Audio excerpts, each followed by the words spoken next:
alam ko na dream niya to ever since. Wow, paano mo naman siya inalalayan as an actress? I just did my best, you know. Sana yung best na yun, enough na. No, but this is law. Isang talagang palaban na babae. Yeah. Like, being a prosecutor, do you ever see yourself na parang in that industry? Because it's never too late to study. I know. Alam mo kung hindi nga ako artista, sabi ko, I'll study law.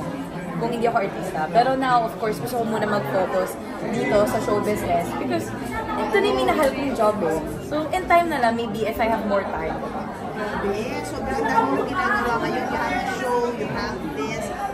But you're not new to streaming on, of course, a big platform such as Netflix. Hindi naman. Men are from QC, like women are from Malabang, diba? On Netflix also. I love it. Yeah, speaking of that, ang dami mong may kasunod ka ulit yung University series or ganyan. Yes, Golden Scenery of Tomorrow. How was it? Well, we're taping na alongside ng I Love You Since 1892. So everyday bakbakan. Everyday nagpapalit ng characters. But nakakatuwa kasi nakikita ko yung mga friends ko. Long-time friends ko na yun eh. For 3 years we've been working together. Diba? Hindi ba kayo nalilito ni Jerome na nagpapalit kayo ng pangalan sa set? Hindi naman na. hindi pa naman nangyayari yun. More like kailangan lang ng tulong. So, yun lang.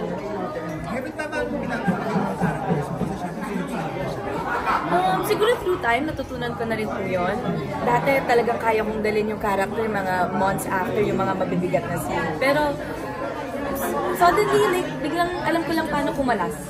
And to keep me grounded, yung mga staff ko, yung mga people, sila yung mga kinakausap ko para, okay, eto pa rin pala ako, si Heaven pa rin ako, hindi ako yung character na ginagampanan ko ngayon. Parang ganon.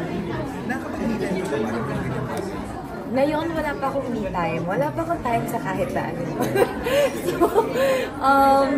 So nakakatuwa kasi minsan, di ba naman, ang buhay artista, pag dire-diretso ang trabaho, hindi ka pwedeng tumanggi. Pero pag may mga times na pwede ka magpahinga, hindi pahinga muna, doon ako magkakaroon ng time. Given ano kasi syempre, si Ate na kilala siya sa mga rom-com na type, this time, iba yung gagawin mo.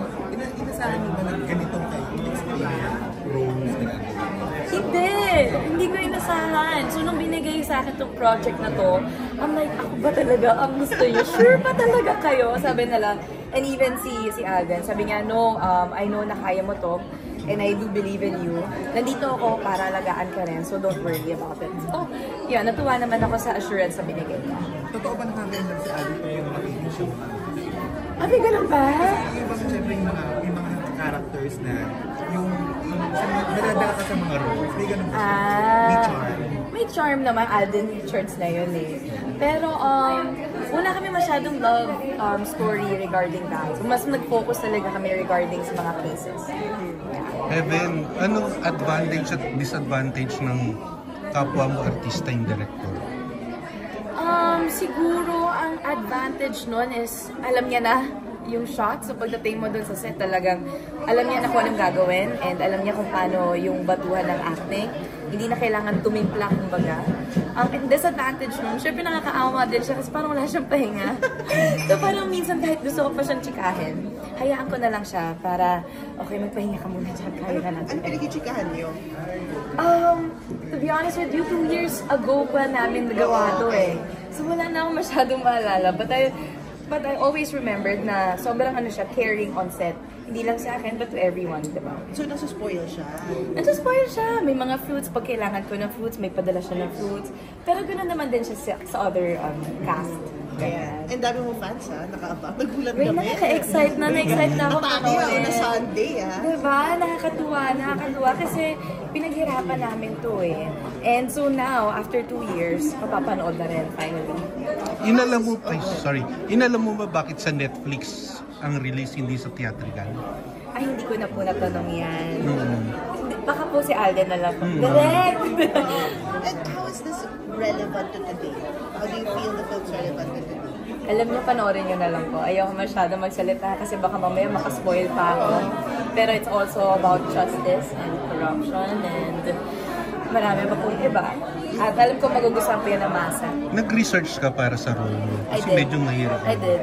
I remembered I was asking my friend na student law din, nag-aaral din ng law during that time sa Ateneo. And talagang minsan sumasama na ako sa kanya pag may mga pinapanood silang cases for research na rin. Immersion talaga. Immersion talaga malala.